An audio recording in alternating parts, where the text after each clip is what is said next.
Hello കൂട്ടുകാരെ, സ്വാഗതം എൻ്റെ യൂട്യൂബ് ചാനലിലേക്ക്. ഞാൻ കോഴിക്കോടൻ വറുത്തരച്ച സാമ്പാർ ഉണ്ടാക്കാൻ ഒരുങ്ങിയിരിക്കുകയാണ്. അപ്പോൾ അങ്ങ് തുടങ്ങാമല്ലേ. പരിപ്പെടുത്ത് കഴുകി വെള്ളമൊഴിച്ച് വെച്ചിട്ടുണ്ട്. ഇത്രയും വെജിറ്റബിൾസാണ് എടുത്തിരിക്കുന്നത്. മുരിങ്ങക്കായ, ക്യാരറ്റ്, വെണ്ട, തക്കാളി, കുമ്പളങ്ങ, ഉരുളക്കിഴങ്ങ്, പിന്നെ അമരയ്ക്ക ഉണ്ട്. പിന്നെന്താ, കോവയ്ക്കയും കൂടെ ഉണ്ട്. ശരി, ഓക്കെ. പിന്നെ ഉപ്പ്, കടുക് വറുക്കാനുള്ള കടുക്, വറ്റൽമുളക്, മല്ലിമുളക് വറുത്ത് പൊടിച്ചത്, മഞ്ഞൾപ്പൊടി, പുളി ഒരു വലിയ നെല്ലിക്കയോളം വലിപ്പത്തിലെടുത്തിട്ടുണ്ട്. പിന്നെ തേങ്ങ വറുക്കാനുള്ള ചേരുവകളാണ് ഇതെല്ലാം. കായം, ഉലുവ, ജീരകം, പരിപ്പ് മണി, പിന്നെ കറിവേപ്പില. അത് കഴിഞ്ഞ് ഒരു തേങ്ങയുടെ ഒരു പകുതി ചെറുകി വെച്ചിട്ടുണ്ട്. ഇതെല്ലാം വറുക്കാനുള്ള വെളിച്ചെണ്ണ എടുത്ത് വെച്ചിട്ടുണ്ട്. അപ്പോൾ തുടങ്ങാം നമുക്ക്. ആദ്യം നമുക്ക് പരിപ്പിൻ്റെ കൂടെ ഇടാനുള്ള കഷ്ണങ്ങളിട്ട് വയ്ക്കാം.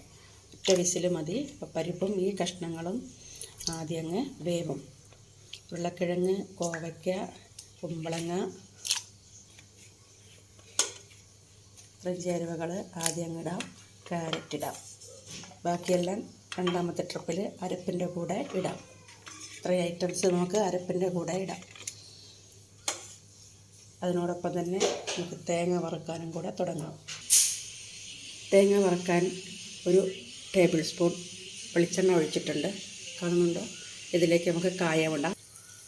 വെളിച്ചെണ്ണ നന്നായിട്ട് ചൂടായിട്ടുണ്ടായിരുന്നു.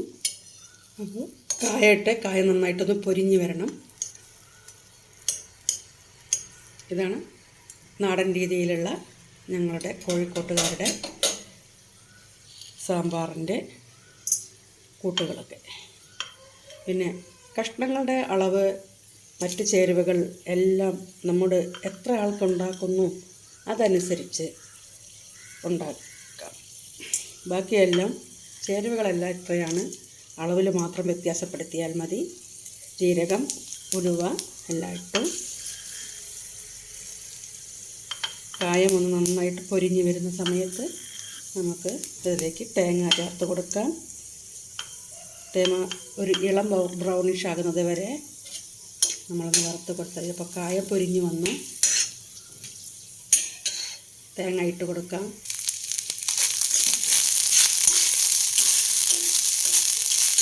കരിവേപ്പില കൂടി ഇടുന്നുണ്ട്. ഇനി വെളുത്തുള്ളി കൂടെ ഇടണം. വെളുത്തുള്ളിയും ചുവന്നുള്ളിയും കൂടി ഇടണം. ഇതിലേക്ക് ചുവന്നുള്ളി, വെളുത്തുള്ളി, ഇതിനോടൊപ്പം തന്നെ വറ്റൽമുളകും മല്ലിയും കൂടെ ചേർത്താണ് കോഴിക്കോട്ടുകാരായ ഞങ്ങൾ സാമ്പാറിൻ്റെ കൂട്ടുകളൊക്കെ വറുത്തെടുക്കാറ്. ഞാനിവിടെ മല്ലിമുളക് വറുത്ത് പൊടിച്ച് വെച്ചു 2 ദിവസം മുന്നേ. അതുകൊണ്ട് ഞാൻ ആ പൊടി അരയ്ക്കാനുള്ള സൗകര്യത്തിന് ആ പൊടി എടുത്ത് ചേർക്കുകയാണ് ചെയ്യുക. തേങ്ങ ഒന്ന് മൂത്ത് വരുമ്പോൾ അതോടെ ഇതിലേക്ക് ഇട്ടൊന്ന് ഇളക്കി കൊടുത്താൽ മതി. നമുക്ക് സിമ്മിലിട്ടേ ഇത് വറക്കാൻ പറ്റുള്ളൂ. തേങ്ങ പകുതി മൂപ്പായിട്ടുണ്ട് കേട്ടോ. കുറച്ച് കളറോടെ വന്ന് നമുക്ക് ഓഫ് ചെയ്യാം. പിന്നെ ചീനച്ചട്ടിയുടെ ചൂടിലിങ്ങനെ ഇളക്കി കൊടുത്താൽ മതി. അപ്പം നല്ല ബ്രൗൺ കളറായിട്ട് വരും. പിന്നെ ഞാനിതിൽ കടലപ്പരിപ്പ് ഒരു 15 മണിയോളം ഇട്ടിട്ടുണ്ടാവും. അതിട്ടതിൻ്റെ കാര്യം, ചിലർ തുവരപ്പരിപ്പാണ് ഇടുക. അതായത് സാമ്പാർ പരിപ്പ് തന്നെ ഇട്ടാലും മതി. ഞാൻ കടലപ്പരിപ്പുള്ളത് കൊണ്ട് ഇട്ടെന്ന് മാത്രം. അപ്പോൾ ഓഫ് ചെയ്യാം നമുക്ക്. ഇനി നമുക്കിതിലേക്ക് മല്ലിമുളക് വറുത്ത് പൊടിച്ചത് ചേർത്ത് കൊടുക്കാം. ഒന്ന് ചൂടായിക്കോട്ടെ. മല്ലിമുളക് വറുത്ത് പൊടിച്ചതും മഞ്ഞൾപ്പൊടിയും ഇതിലേക്ക് ഇട്ടിട്ടുണ്ട്. ഒന്ന് ഇളക്കി യോജിപ്പിച്ച് വയ്ക്കാം. നന്നായിട്ടൊന്ന് ചൂടായിട്ട് വരും. ഒരുമിച്ചങ്ങ് അരച്ചൊഴിച്ചാൽ മതി.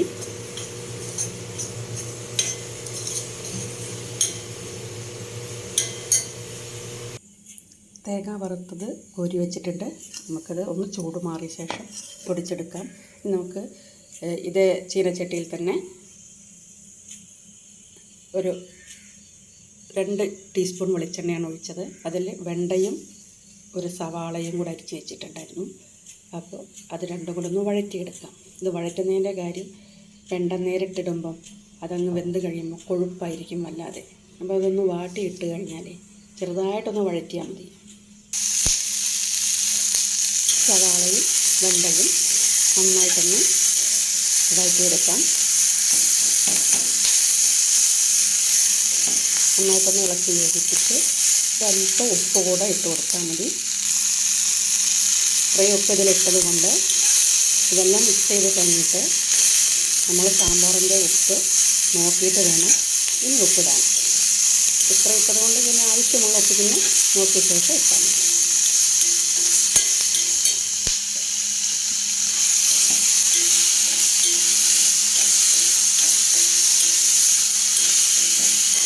ഒന്ന് അടച്ചു വെച്ചാൽ പെട്ടെന്നാവും.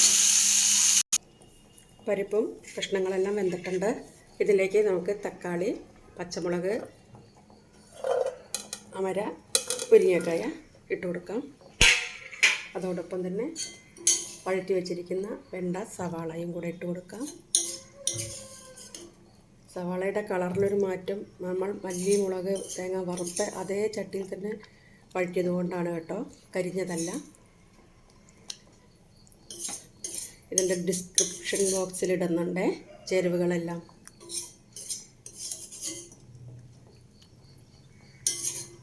ഒരു 5-6 പേർക്കുള്ള സാമ്പാറായി.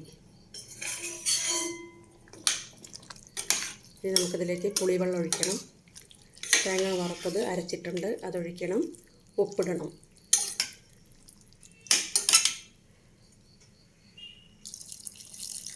പുളിവെള്ളം,